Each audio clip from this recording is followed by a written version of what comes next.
Hello one, hello all, it's Gothiest Ghost of them all, Caspa in the flesh, and it's time for a review of Sprain, Lamb as Effigy. Sprain is a California experimental rock band, and this is their latest release. And let me tell you, this thing is exhausting, but exhausting in a good way. I would say this thing is like the equivalent of watching a amazing movie that pulls you in and just hits you with all types of emotions in the most intense way. This is a very intense album, and this is a experience. This is a life-changing experience. This thing is dark.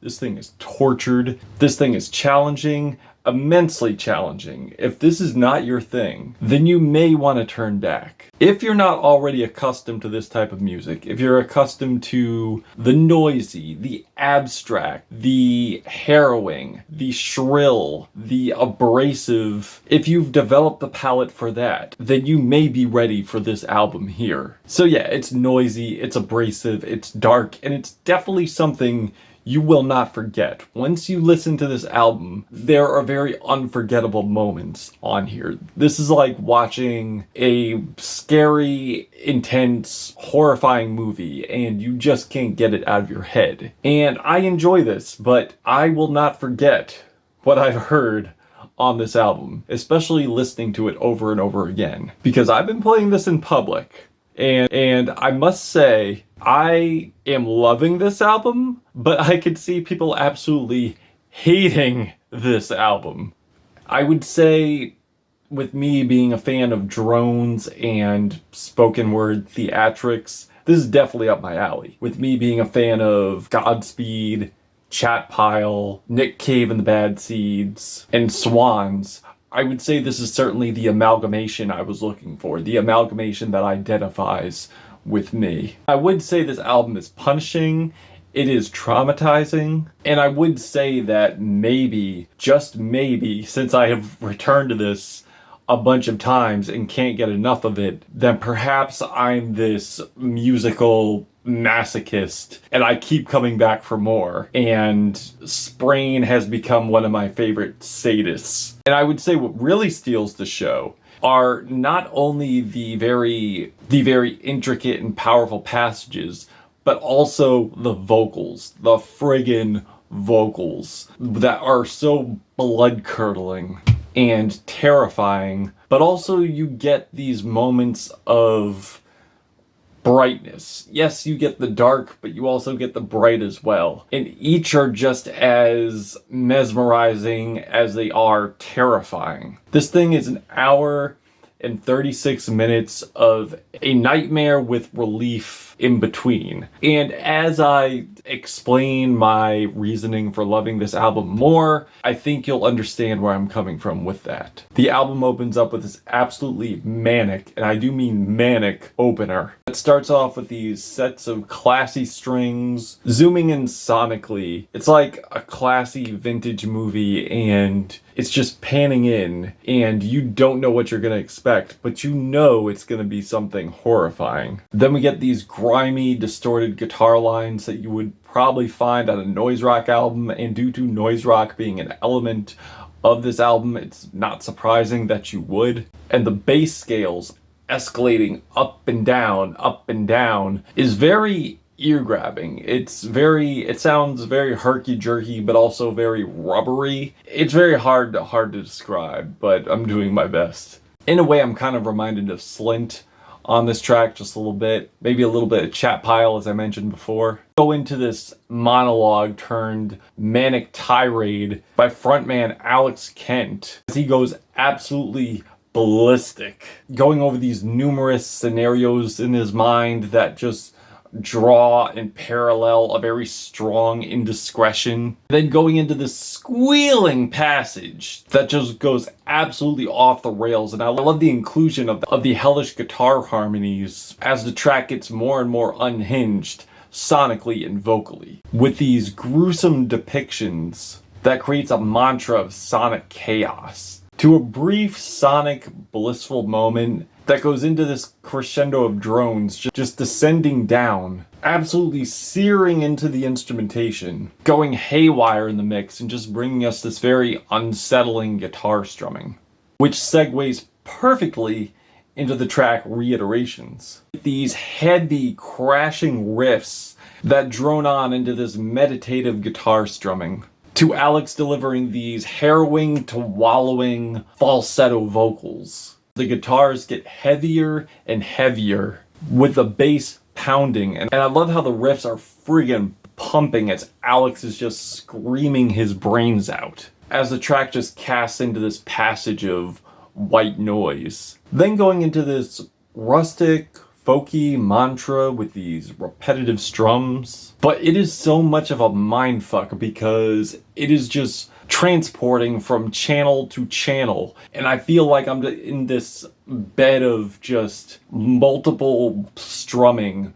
of strings going on at once. But if I'm not mistaken, I'm pretty sure it's just one guitar, and the way it's mixed, it just feels like it's just multiple. They're just multiplying in my head, just shifting channel to channel. Then goes off into this shrill, screeching production that just feels like I'm watching a murder scene in a horror movie. And I'm just watching it happen and I'm just frozen. And I cannot prevent it. I cannot prevent what's going on. And I'm Danny or Andy from The Shining. And I'm just having this Shining moment where I'm just like in a frozen daze. And as this shrill instrumentation comes up, I'm just watching it all. I'm watching it all. And I love how the production creates these sonic layouts. But I also love the blissful moments too. Because as much as this album kicks your ass with a whole bunch of harrowing moments, you also get your blissful moments too. Vocally, Alex is doing these moaned harmonies that are very freakish, like something out of a Swans record. That goes into this sonic electronic interference to these fluttering woodwinds that sound like animals fleeing from the scene. It sounds like little animals just fleeing from the scene.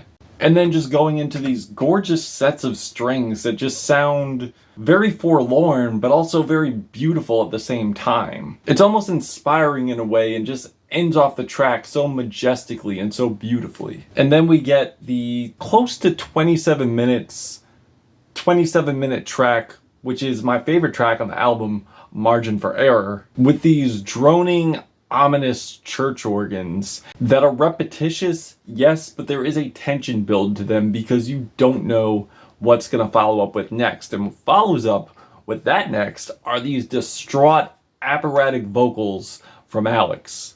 These squiggly strings that just sound like someone is clawing, or like animals are clawing at the door for some type of escape.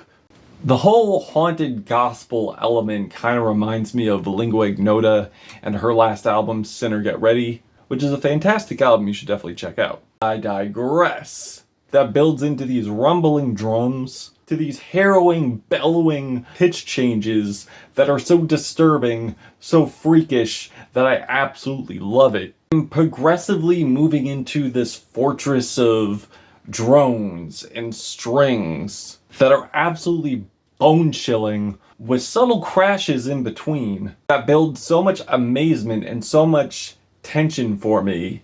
And the wall of abrasive sound just gets higher and higher. And then we get Commercial Nude, which is my least favorite track on here, mostly due to the feedback. And while it is true you do get feedback on a lot of these tracks, the feedback here is a little much.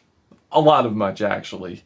And it is just deafening, and I am not trying to go deaf while listening to Sprain. I'm sorry. I do, however, love the following track, the Reclining Nude, which is 13 minutes with these dismal piano lines, melodic drawling, which sounds very much like Nick Cave and what he was doing in his early discography. Bing!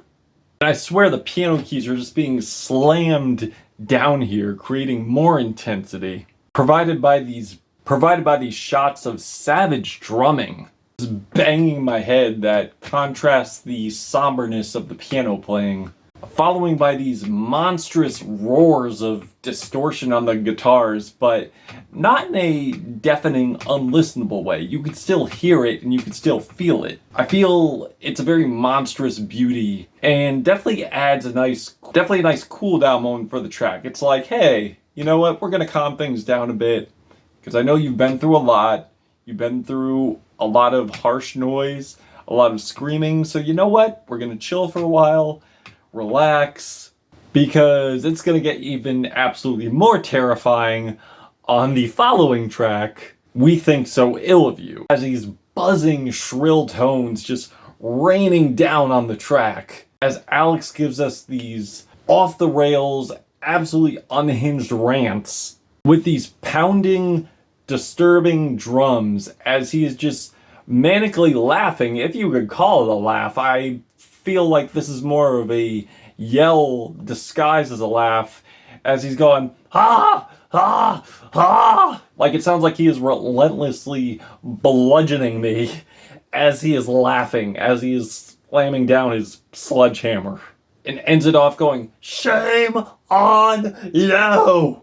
Now, unfortunately, the ending I do wish was more exciting. I mean, it does have exciting moments, but the pacing is a little off for me. There are some bare parts, a lot of false stops, but the false stops aren't exactly as satisfying as I would have liked them to be, especially at the runtime of 24 minutes and 38 seconds. I feel like this could have ended a lot stronger, but honestly, overall, I think this album is fantastic. I think this album is great. I think this album is very disturbing, very emotionally compelling, even though it's not like the most positive of emotions. But it took me on a ride. It really did.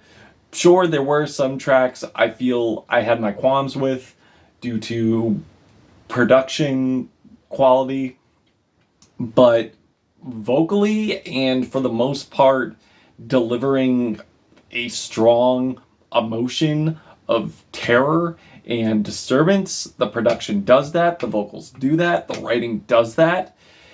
And yeah, this thing is just as dark and unforgiving as I would have liked it to be. I'm feeling a 4.5 black hearts out of 5 on this one. Friggin' love this album. But that's just my opinion. If you've given this album a listen, what did you think? Did you love it? Did you hate it? Why? And that's it. Caspa, Gothic Ghost, Sprain, Lamb is Effigy. Till we meet again.